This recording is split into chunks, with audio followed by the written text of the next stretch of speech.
Hi, I'm Devansh, and welcome to Elixir Live. Today we have Sanya, and we're going to be talking about negative energies. So, Sanya, you want to tell us a bit more about your background? So I studied fashion design. I graduated a year and a half ago and did a course in art business after. And now I'm currently freelancing and finding any opportunity I can get to learn more about the fashion industry. And Devansh um, contacted me recently on LinkedIn, and that's how we got in contact. And basically, that's why I'm here. So, in regards to negative energies, what would you define is negative energy in the first place?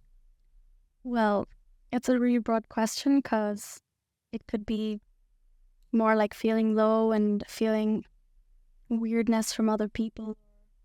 I don't I don't know because in the sense of how I would regard it to the collection was kind of different.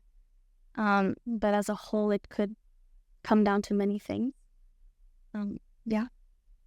So, was there a specific reason why you chose this specific cause over everything else? Because it's interesting because I went to, like in Kenya we have by the seaside there's a lot of rumors about witchcraft and how essentially people pay witches to do specific. And it was interesting because I never really believed in it, and maybe I still don't. But it would be like a town full of cats and um, weird little houses where people call themselves witch doctors. And then a few years later, I went to the north of Spain with my flatmate, and basically she was like, "Oh, we're gonna go to a little town. They call it the Witch Town."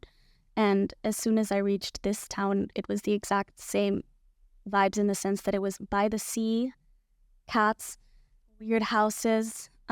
Anyways, like the one in Spain, they definitely profit off of it more, but in Kenya, it's more of a scary thing, and it was a bit interesting to see how um, people back home have a different way of believing in things, and essentially would want to, I don't know how to explain it, but change things, change the way of life through voodoo. So that's what interested me. I was just interested in the topic and researched it further for my collection. Would you say you have been impacted by such things in your own life? I hope not. I mean, I really hope not. I mean, there is a lot of. I mean, in the sense of witchcraft, definitely not. But and I've never really known it to be a thing. But in the sense of negative energy, I guess you could be a bad version of yourself and sort of see everyone around you as wanting the worst for you just because you're a bad version of yourself, versus if you're a good version of yourself, you see everyone around you as wanting the best for you. So in that sense, yes. So, what do you think are some of the, let's call them symptoms of negative energies? Within myself or within Just in general, if you've experienced something or if you've seen somebody else experience something like that. well, I mean, it comes as different for everyone, but personally for myself, it would be more of guilt. Like that would be the one thing that I feel the most. So if I set myself up for something tomorrow, which was, I said the night before, I have these goals, and I don't accomplish these goals, then I start feeling a lot of guilt, and it adds up. And initially, you would think that this is something small, but in the greater scheme of things, that kind of sticks with you, the guilt, and you start feeling guilty about everything at that point. So that's how I experience it. So, basically, changes in thought process. Yeah, yeah. So definitely a lot of guilt, and that turns to a lot of overthinking, and then it becomes social interactions where guilt kind of gets you feel guilty about small things that you shouldn't feel guilty for. So yeah. In my own experience, I would say I've experienced something like that of negative energies in on my own life. Mm-hmm. And some of the symptoms that I felt were changes in thoughts, very negative thoughts. I experienced things like wanting to drink, smoke, and things like that. Mm-hmm. And you believe that's negative? I would say negative energies are real because some people think it's just, a hoax. It is real, but at the same time, there are certain things that actually cause this to happen in the first place. Cause the negative energies. Yes. Yeah. So, okay, that makes sense. I know I definitely believe in it and negativity in itself. And to what extent do you think, if we take it from a perspective of mental health, now some people think it could be like from a third person view. It may just seem like that person has a mental health issue or something like that. And that person in themselves feels sort of helpless. So what would you suggest for such a person to do if they are experiencing something like that? So the person that feels helpless? Yes, with these negative energies. So they're essentially feeling negative about themselves. What advice would I give? Is that the question? Definitely speak to people about it and don't be afraid, because it shouldn't be something that is looked down upon, because I'm sure that everyone in their lives does feel negativity and that impacts their mental health. So the first thing I would say is you're not weak because you let your mind get the best of you. Definitely speak to someone, and even if it's a friend or family members, or get into conversations about this, because even just one conversation can change the way you think about something. And if you need more help in the greater scheme of things, then I would definitely suggest therapy, meditation, calming the mind, and getting the mind to be in like consciousness, but the calmness too, because you're always processing so many thoughts at a go, and when you're overthinking, it piles up and it gets the best of you. So those would be 3 things that I would say. Like, first, speak to a family member or friends. Second, see how they can help you. Maybe you can move to therapy. Third, meditation. And I should actually add working out. And I know that sometimes when you have mental health issues and you're in a state of self-loathe, it's difficult to get up and out and go to the gym. But those are slow ways to make your mind feel better. And so do you think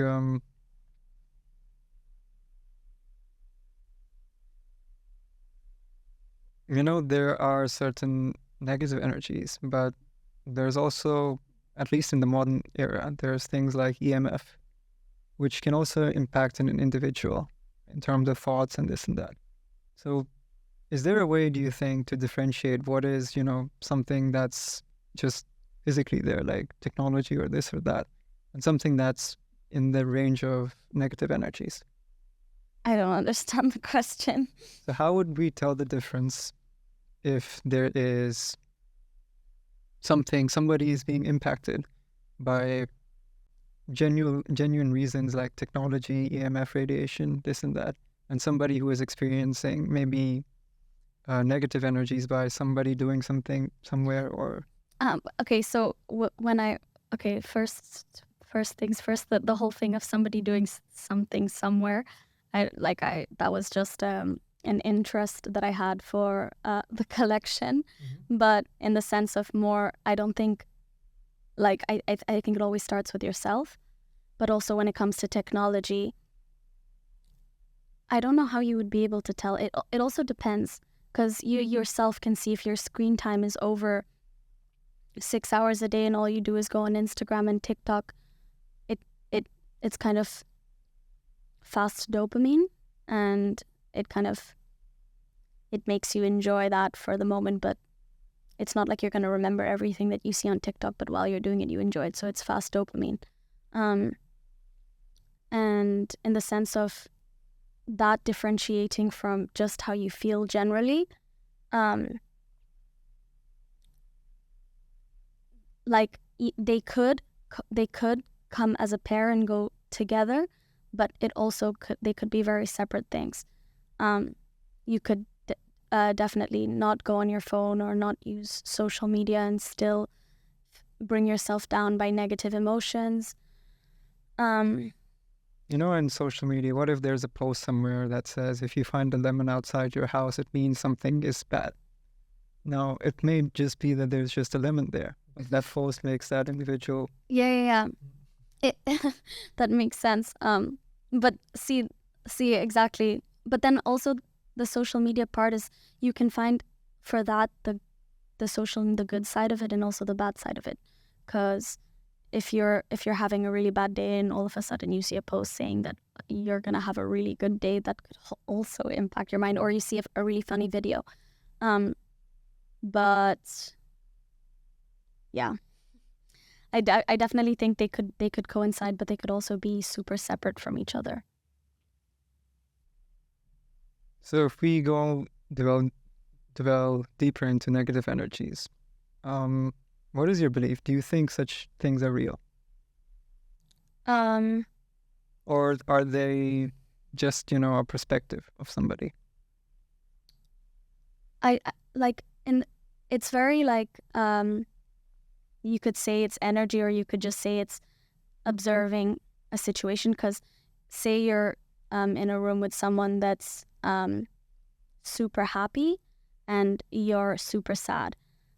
The person that's super happy is either going to bring the sad person up, or vice versa, or the other way around. So it's kind of like how you interact with other people, especially people that care about you, can kind of intertwine with your own perspective. So maybe I won't call it energy or any of that, but it is more so. Have you heard of the law of vibration, where, a certain individual might be at a higher vibration, and where there are more people in that room with that specific individual, they start resonating that higher vibration. And that's because that person is rubbing, like, it's kind of like having like I'll give an example. Being in a room with like one of my aunties that has nothing great to say at all, versus being in a room with my best friend who I know has ups and downs and all of that. But this one auntie, just all she says is the bad things. She'll point out the bad things. She'll say, "Oh, you did this," or "Oh," she'll contradict every single thing that you say. And that kind of puts you in a bad mood, because it's constant, and you're just like, why do I feel like I have to explain myself, But she's your aunt, so you have to respect her at the end of the day. But then it comes to your friend, who kind of you have a more of an understanding with, and it's not that I'm ever going to say that anyone has a higher vibration or any of that, because I wouldn't notice. It's more, I feel like, about the time you are in your life, So if, I don't know how to explain it, but if I'm with her and in this week she's doing great with herself, she's speaking to herself like in the best way possible, she's doing everything she wants to do, it puts me in a good mood too, because I'm seeing that, and it motivates me to want to do the same, And if it's the sad part, it's maybe we could rub off on each other in that part, but it also, it's kind of, you understand these things, and it's almost as though you can't blame someone for how they feel. So that's where you become really understanding. And I do believe that that's where like really good relationships come from and grow from. So yeah, I don't know if that answered your question, but. No, that's a great answer. Now, for example, somebody is impacted by, let's say, technology in general. Technology? Yes. EMF radiation. Now, what do you think a person can do in that instance if they are impacted by EMF? And, there are times where this EMF radiation, which is everywhere in society, they may classify this as a mental health issue, but there's actually an underlying issue such as that. Okay, so what can people do in that instance where they don't actually know or have awareness of such a thing that exists Um, or that may be negatively impacting them. but the only thing is that how do you check that? Well, there are, let's take for example EMF. There are EMF meters to sort of tell where there's more EMF, maybe near a phone, a laptop, or this and that. But I know for a fact we are working on making silver thread clothing. Now, silver is a material that actually blocks EMF radiation. So that's something, if somebody thinks they are impacted by mental health and they don't know the actual cause of it, we could try buying something like that. And okay, so because I don't know much about EMF, and I didn't know how it could affect you.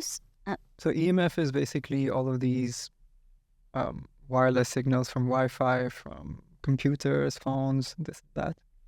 And It has there's an impact on your mind.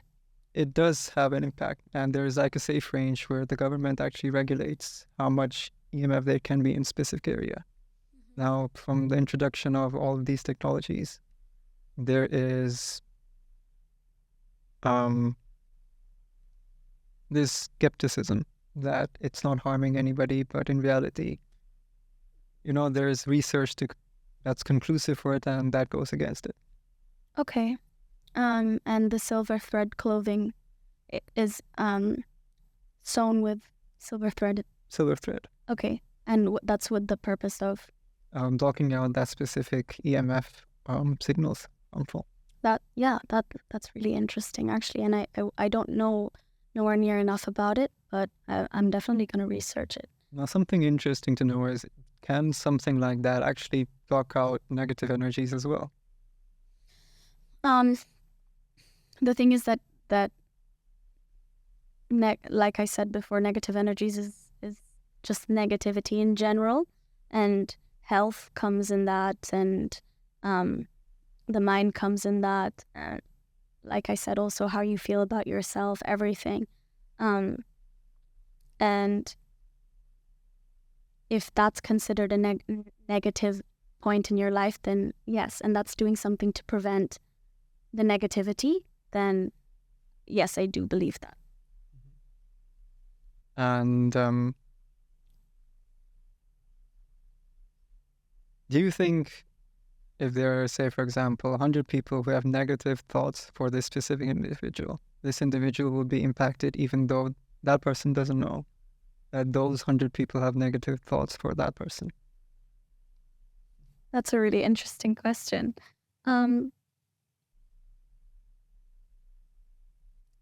Well, I do believe it. I mean, I don't know. It's difficult to say because maybe if the person doesn't know, it's less of an effect. But in if you move to religion and you move to that, all of that, Muslims do believe, and I'm Muslim, by the way, Muslims do believe that that's a possibility. And we believe that it's a negative eye, and that it's harmful to a person, regardless of if they know of it or not. Where I don't know how I don't know how to explain that. So let's say a thought is an energy, and that energy is directed toward that person. Now, if there are 100 people, that energy might be a bigger, a pool of energy than if it's just a person. And that's interesting, actually, because this is why when a Muslim person sees someone doing well in their life and happy, and they're supposed to say mashallah, because that's kind of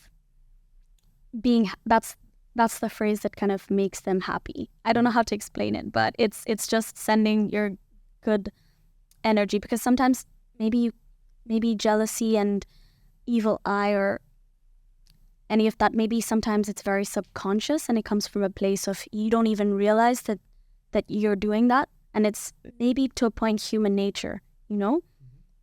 But I just think it's more about acknowledging it and seeing that, okay, like their life path is their life path, and my life path is my life path, and like I should be happy for them because I'm on my own road. But to answer your question about whether I believe that that person's life would actually get affected, I'm not 100% sure. But I still always do say mashallah, and I still always do like think about it in that sense. So it could be that it depends on the mental strength of that individual if they get impacted or not. Because you see presidents now, a lot of people know them, and then you see people who are more introverted. So it also, I guess, depends on the actual mindset of that individual. Yeah, and I also do believe that it's all very. I just don't believe that anybody could be that like evil. It all comes from a place. So if you are that type of person that wants the worst for someone, I mean, maybe they definitely shouldn't want the worst for someone and think about it first. But it comes from somewhere that's probably very deep rooted in them. You know, it doesn't give it. I'm not saying that it should be an excuse or anything, but I'm saying that everyone is capable of being aware that they have these thoughts, and they should know that a lot of people have these thoughts, but it's better to do something about it and to rewire the focus to yourself rather than to someone else. So what are some tips you would give to somebody if they want to be more positive and, you know, have positive thoughts for others as well? Have positive thoughts. I mean, and this is something that I think I'm like, not even, I don't want to say that I'm good at this because I'm not, and I'm trying to work on it. And this has been something that I've been trying to work on. Maybe not hard enough, but I mean, it starts with you. So if you're worrying about, okay, let me rephrase that. You have to be happy within yourself. And I know it sounds very cliche and all of that, but you do have to acknowledge or do the best that you can for yourself and your mind. So if you're doing that first, you're going to notice that your opinions and reactions and the way that you look at other people will change too, because it's only ever the person that is so angry with themselves and has so much hatred for themselves that they look at someone else and envy that because they want that, you know, because it always comes from that. So if you are very positive in yourself, and it's not an overnight thing where you have to be positive in yourself, it's more about trying to just love yourself. And what do you think childhood plays in a role of, you know, developing different thoughts? Do you think if there's trauma from a childhood or some certain event that impacts an individual? I definitely think so. I definitely think we have so many thoughts that stick with us from childhood that we're not. I'm sure we're not even aware of that. Of the thoughts that are at the back of our head from childhood, but probably the way that we are now is from a lot of events leading up to who we are now. The only thing is that are you asking how you can change that, or if that impacts how you think? How an individual thinks and their perspective. It definitely impacts how they think and their perspective, because also, like I said, you rub off on each other. So if you've grown up with your parents and their thoughts and the way they think rub off on you, and theirs have come from the generation before their parents, and it's just come down, then you're definitely, you do think a specific way, because that's who you surrounded yourself with your whole life. But I also think that your perspective can change entirely, and this comes with school, uni, all of that. So not everybody is lucky enough to have, I don't even know, I'm speaking so much, but not everybody is, I don't know how to explain this. But yeah, okay, to answer your question, yes, everyone does react to specific events because of their childhood, and that's why there's ways to go about it, which I'm not like a pro. I'm not a pro at this topic. I thought we were going to be talking about fashion, but yeah, there's ways to go about it, and the beginning 5 points that I said at the start are ways that you could start thinking differently, I guess. Now, in terms of fashion, if you were to launch a brand, what social cause would you like to support with that brand? Would it be negative energies, or would you go for something a bit more you're passionate about?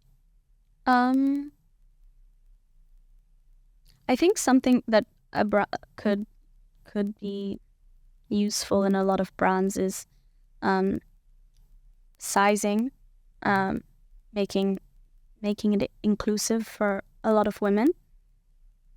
And inclusivity also comes with modesty and making nice clothes for people that also want to dress modest and good, because there are a lot of fashion brands that I'm sure everyone really likes, but they kind of don't create clothing for a specific size or modest women, and they also probably, so I think that's where I would come in. What do you think are some things that really need changing in the fashion industry? There's a lot. Well, actually, the fashion industry is doing better. I'm not saying that they're doing amazing, but they are doing better at trying a lot of these things. For example, the catwalk has now changed, and more plus-sized women are included, and that's really nice. And even the Victoria's Secret fashion show changed, and that's all because of everything changing as of lately. I think Fenty doing their fashion show with all different kinds of women, it's really, I guess it was really nice and eye-opening for a lot of other brands. And then Versace did it, and then now actually at the Fashion Awards, Model of the Year was won by a plus-sized model, and I don't think that's ever happened before, so that was amazing to see. And I think this is actually like a process that it's starting to change, because if you think about it, like years ago, this wouldn't have been the case at all. Victoria's Secret models would have to be a specific size, starve themselves for 2 weeks, or at least the rumors say so. But yeah, as well, like they do need to improve on making the environmental changes, I think. And that's already changing a bit too. And also now vintage clothing is becoming a bigger thing. And this goes into the area of, that can be put into every brand. Maybe somebody can have sustainable clothing as well as different sizes. But say for example, you are to sell a t-shirt and you earn $10 from this t-shirt, and $2 goes towards a cause. Where would you put these $2? What would you do as Sanya that could help society? That could help society? Or ecology, anything. Maybe growing a tree, maybe helping an animal, maybe anything.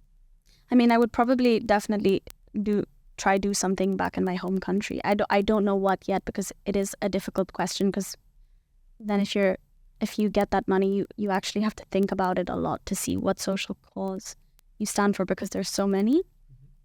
So you would rather put that fund in a pool of funds that tackles different causes? Mm-hmm. I would, or maybe a foundation that sort of tackles a specific cause, And that would help people of Kenya. Like I would think more back home, just because I've grown up there. But there are definitely a lot of foundations back in Kenya that I could learn more about, and use that money for that. But in the sense of a cause, do you also mean with what I just said, with what I just explained about what should change in the fashion industry, or more of a Well, that was a generalized question. okay. Like something related to your brand. Something related to my brand? I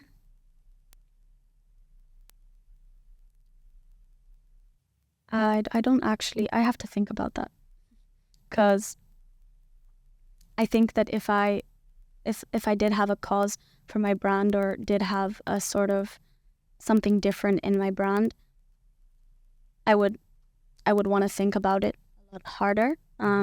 And whether those $2 that I donated were for the same purpose of my brand or something else would also differ, because it's so such large extremes, you know. A fashion, because a brand can have a story behind it, but also each collection could be different, and within each collection you could have a whole other story and the reasons as to why that motivated you.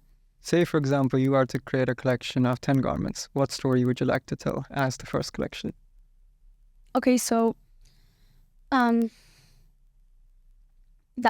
that's what happened with my my graduate collection for uni, and it was it started kind of with women being divine and women being powerful and stuff, and then it turned to like looking at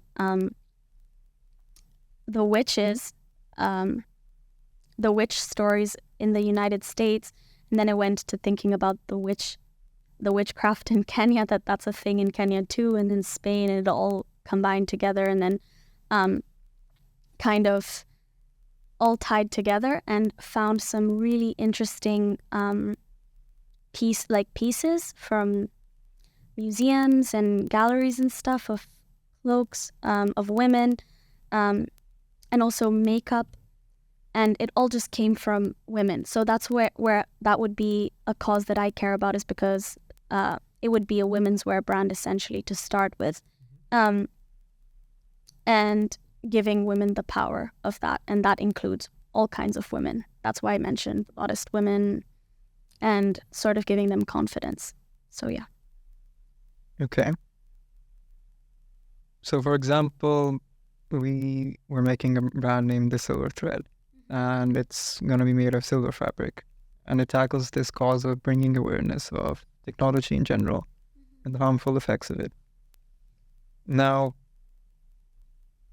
if we are to say, for example, try and express that certain objective, what do you think, how can that be expressed in design? The silver thread. So that's the thing that, I mean, it always just starts with a collection. Like a collection always just starts with a lot of sitting down and thinking and research and mood boards, and thinking of, okay, what is the actual problem? Researching the EMF, putting together mood boards, colors, things that sort of stand with this, and then obviously having the uniqueness of the fact that it's silver thread, and that's the reason for silver thread to add. I think that should be just the last touch. But with the design process, that's a whole other thing of collecting and seeing and expanding to it, and sort of developing a collection, because the collection will, unless the collection is more basic clothing to start with, so just like shirts and trousers and jackets, hoodies, all of that, and with that, then the uniqueness of the silver thread being a thing, it could sort of be marketed in that way. And now, if we are to apply this principle on Sanya's collection, what do you think would be the unique selling point of that collection? So the unique selling point, I think, would be Okay, well, first, I think that I'm not sure how many people are aware of silver thread being used and how EMF affects you. So I feel like that would be really interesting to add to it, just so that people could be aware of the problem. So the unique selling point could be many. It could be an all-inclusive brand that also attempts to use silver thread in order to avoid the effects of EMF radiation. So that would be like a line of perhaps what it could be. Yeah. So that's something you want to try and incorporate in your collection as well? Yes. It could be something interesting as long as I know more about it and I see what exactly it's about, because I had no idea silver thread could, and I don't even know the costs of it. And I don't even know, I would definitely be willing to incorporate that into my collection. Like after reading more about it. Okay. And is there any specific style you would have in your collection? Style? How would you, if you were to describe your style in 5 words, what would it be? Does it have to be a sentence, or can they be separate words? It can be just words. And okay, I'm not sure. I don't even know if I have a specific style for myself. Maybe dark, edgy. My outfit isn't edgy right now. I like silver a lot. I just like chunky silver rings and jewelry. That's something that I really like. I like intricacy in garments. The way that it's stitched intricately. And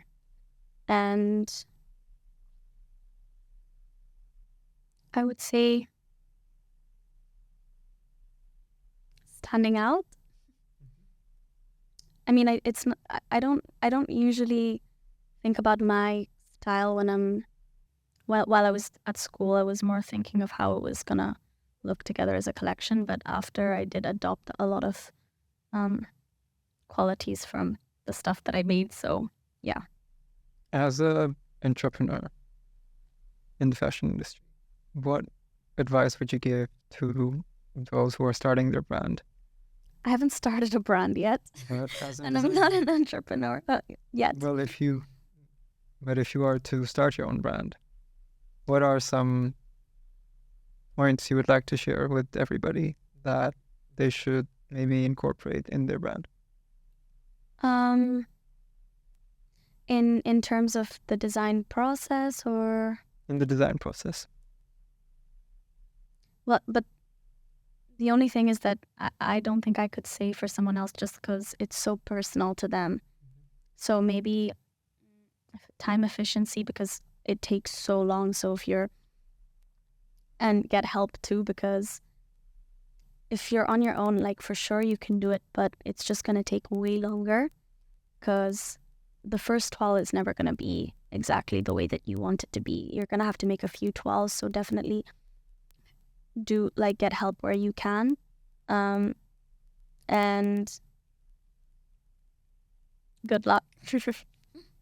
Yeah. Anything else? Is there any specific market you would say you want to tackle? I mean, like, sell your products, or is it you would like your products to be in a global market? Well, I would definitely want to start at one place at a time. So maybe definitely expand to it being global. But I do think that does take a bit more time. I would want to start maybe here in the UK and sort of get as much information on the target audience as possible. So before, my target audience would be around 17 years old up until 50, and there would be something as an all-inclusive brand that kind of fit everyone. and maybe that could change to international shipping and all over. I do know that there's an audience for a really large audience for modest fashion here. And because during school at my university degree, I actually did a survey on this, and a lot of women were talking about how they wanted more stylish clothing that could fit their requirements. And what do you think of couture? Now there's AI that's been introduced, and couture can pretty much be made from anywhere. Couture? Basically, the AI would capture the form of that individual, and yeah, that is really cool, really scary, really interesting too. Kind of, if the fact that it's faster and it's also gonna change, it's just gonna change a lot of things. I think that it's gonna make it a lot easier too for a lot of people. Maybe it's gonna take away a lot of jobs from people, and as it is, I think finding a job in fashion was just something that was really difficult, like, so with that also, I think it's gonna make it even harder. But I definitely believe in people's creativity and because a lot of the people that I met during this process were so passionate about their designs and so passionate about their clothing. In the beginning, they didn't really need anybody else to see it the way they saw it. They saw it the way they see it, and then they made this stuff, and that was really cool to see. That was so cool to see, because it does give you hope. And it like we said before about people rubbing off on you, it kind of rubbed off on me, because I would always second guess or sort of doubt the stuff that I would make. Now, what do you think, someone who wants to start their brand now, there are so many projects that are made in universities, but they don't get actualized into actual brands. What do you think is what stops these people from actually creating that brand? I think it's a big jump from going to school, and then all of a sudden that whole thing of you're going to school your whole life, then you go to fashion school, and then right after fashion school you kind of want to give yourself experience, and that's what I was thinking too, and that you don't know enough.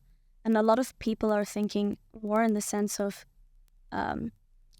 they don't have the space to learn from messing up their own brand, but they do have the space to work at a company and learn from other people's mistakes and from their own mistakes, because it's not their own money at stake, it's another company. And I feel like that's what a lot of people think, at least the people that I've spoken to and the people that I've met. A lot of people actually did start a brand, and I think it's going well, or they just started out. And that's, I saw some really, really nice ones. Not everyone did. The other people that I know just wanted to get as much experience as possible and go from there. Now, there's so many brands in the world. Yeah. What would make a brand stand out? Now, fashion activism, there's a much smaller group of brands that are into fashion activism. But if we are to even, create that one brand, everybody's like, okay, I want to buy that brand. What do you think should be in that brand? Okay, one thing that I will say is that trend forecasting is really important in this sense, because once you know the trends, the trends, I mean, they're going to change really fast. Sorry, I lost my train of thought. They're going to change really fast, the trends, but any brand that kind of keeps up with them and makes clothes based off of that, it's more likely that people are going to buy. What do you think about clothing having a form but also a function? For example, with Silver Thread, we have the actual material itself that serves a purpose, but also the styling of the garments. Sorry. So we have the fabric itself, which is silver, which is that it has a functional aspect, which is to protect that individual from harmful technologies, EMF. The fabric and the thread too. Well, the fabric is made from the thread. So the fabric is... So I understood something completely different. I understood that the seams were going to be sewn with silver thread. I didn't know basically the entire fabric Oh, would be wow. made of silver. Oh, wow. But it's all going to... Okay. And that's really cool, actually. And do you have you seen any samples? Yes, we actually ordered some samples, and we will be looking into making some garments out of them. Oh, wow. That's really cool. And you asked whether I think what? So basically, there's the functional aspect, which is for example, in silver thread, the silver fabric itself, which is protecting individuals from that EMF, harmful EMF. But then there's also that style aspect of, you can style it as whatever we want to. Yeah. So what do you think brands could have in terms of function and style? Now, silver thread is one example. Now, if we are to create another brand or tell people. The thing is, with something like silver thread, you could never go wrong with like just a cool plain shirt, but cool, Like, I don't think you could ever go wrong with that.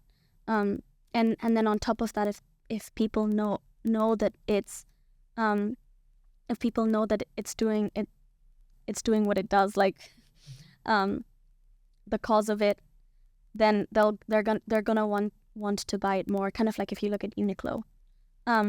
But then again, you could also have specific pieces, just a few pieces that are the silver thread, and stand out a bit more. So more into following trends, and they do stand out a bit more, and they are cool, and they're done. Like, you can tell that took a lot of time, and it also stands out. And if someone wears that, they feel very comfortable, and like they feel very confident in themselves. So if you have a few pieces like that, and then also have the basic shirts that are cool, that maybe they have a small logo or something of the sort, or even dresses, simple dresses, or any of that kind of stuff, then I'm sure that it would do well. Like, I'm sure that a lot of people would find that interesting. What do you think of fast fashion and boutique fashion? Now, there's that... Fast fashion and? Boutique fashion. So I definitely like fast fashion, for example, Shein, Zara, H&M, things like that. Yeah, I definitely don't agree with the Shein, Boohoo side. The Zara side, because I did buy stuff from Zara before, up until like second year of uni. I understand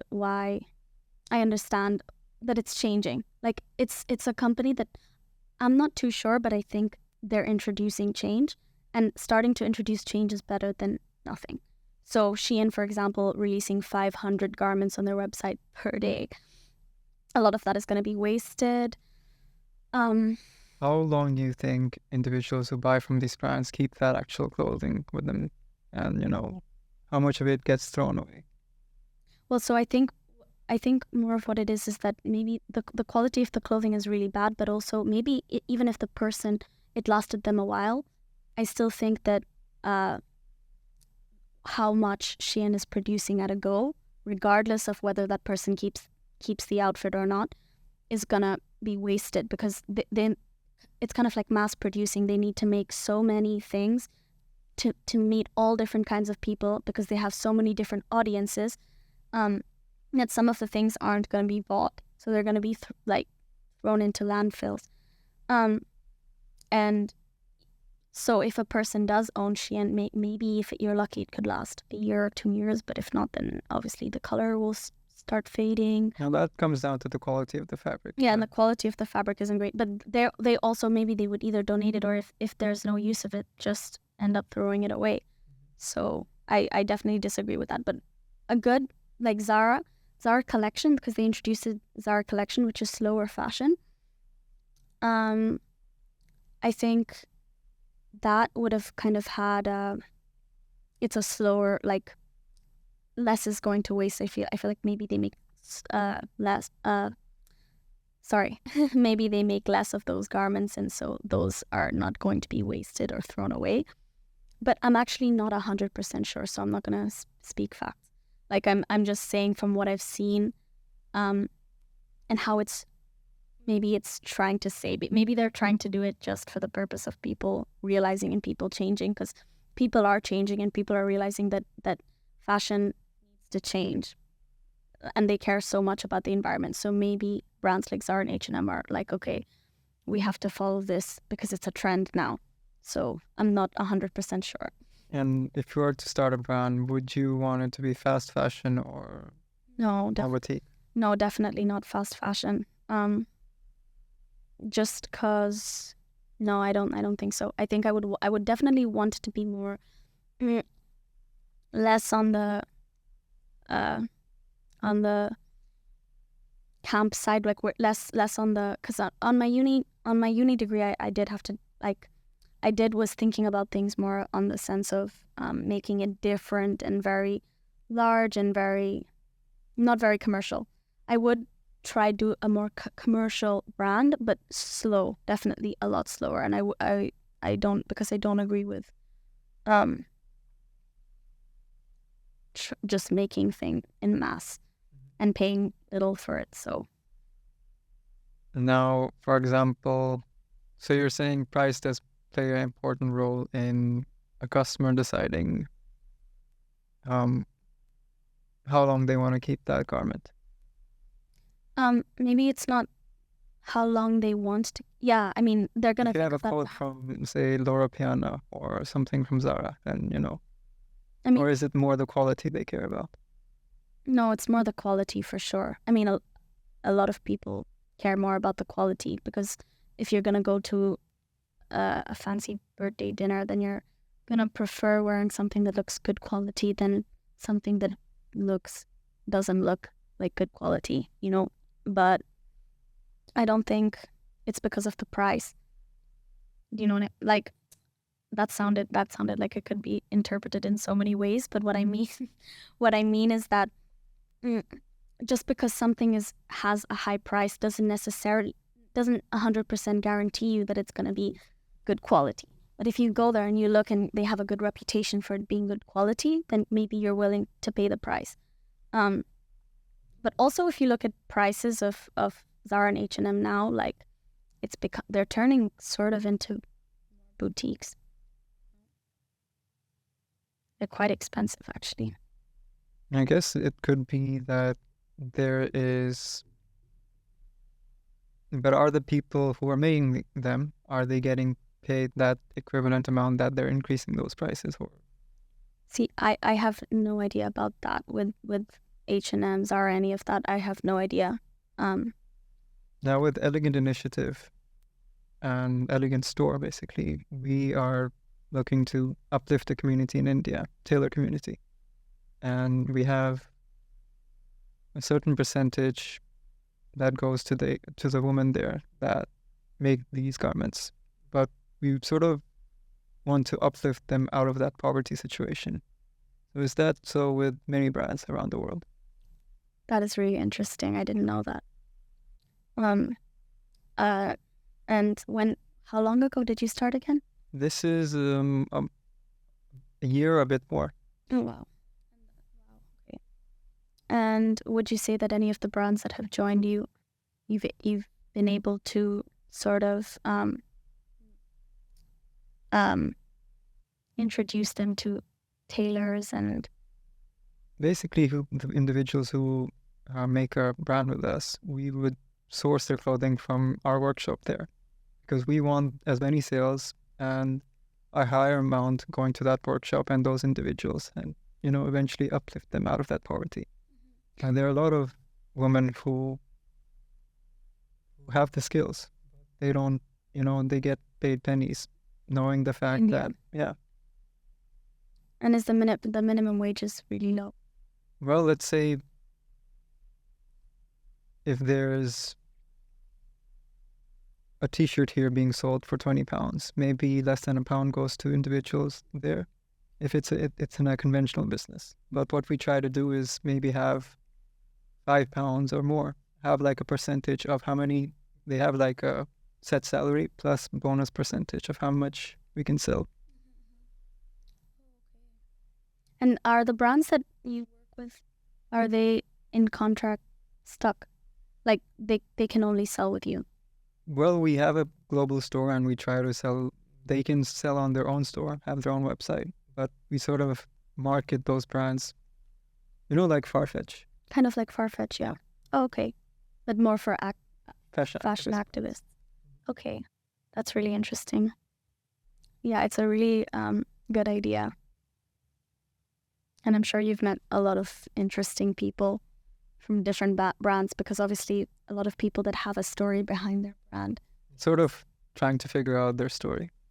And that's a mystery to solve. Yeah, but what if they don't have a story and they just have to make it up? I'm just kidding.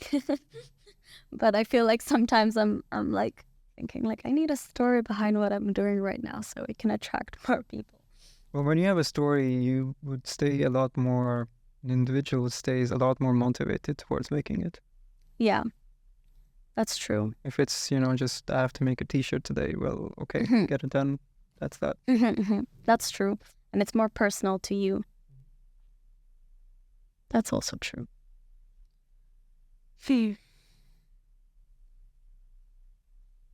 So, from negative energies to fashion activism. And we connected the two from the fact that there is a brand which has silver fabric that can help maybe block out these negative energies. Yeah, so yeah. And from what I was even saying before, that like knowing more about that would be really interesting, because that does coincide with each other. So if I did start a brand and I saw that EMF does really harm someone, and that there's a brand that... But I have a quick question actually. If it's the silver thread fabric, can it be dyed? It can be like the thread itself, it can be mixed with cotton or it can be kept as pure silver thread. Now, silver has another remarkable property, which is it's antibacterial. So it doesn't really, as cotton gets soiled or if you wear it many times, there aren't germs or anything that grows on silver. And did you see, did you get like a sample in the sense of how it feels? Is it really heavy? It isn't as heavy because it depends on how thick the thread is. And if we have a cotton silver blend, then it's definitely a lot comfortable as well. Okay. Yeah, so especially if I had maybe not even just negative energies, but more like doing better for yourself. Like if that was like, or say for example, if there's an individual, they want to go to their shop, maybe this individual just doesn't care about social causes, this and that. They just want a t-shirt that's nice. They just want to buy it. So we want to cater for those customers as well. Yeah. Yes. Yeah. Okay, that makes sense. And that could be like a plus thing, because even like I said, Uniqlo, a lot of people are interested in because of all the side things that they have going on, and it's kind of a story behind everything if you think about it. But yeah, I think that if it could, it's really interesting, especially if it could be mixed with other fabrics. On also the design side, that could look very... Silver fabric can also be put into lining of things like jackets and that. And so you can have maybe a twill cotton outer and then a silver layered inner. So you can design it in any way as well. Yeah, exactly. And it can be styled also in many interesting ways. I'd love to see how it looks, and if you need help with styling or any of that. But no, and it is a good I don't know, headline kind of, because, and also maybe educating people about it, because I had no idea about this, and maybe it's interesting. You can teach a lot of people what this is and how and why you're trying to pursue it. Now, talking about my own experience, technology just fascinated me since the childhood. Oh, yeah. These negative energies did impact me.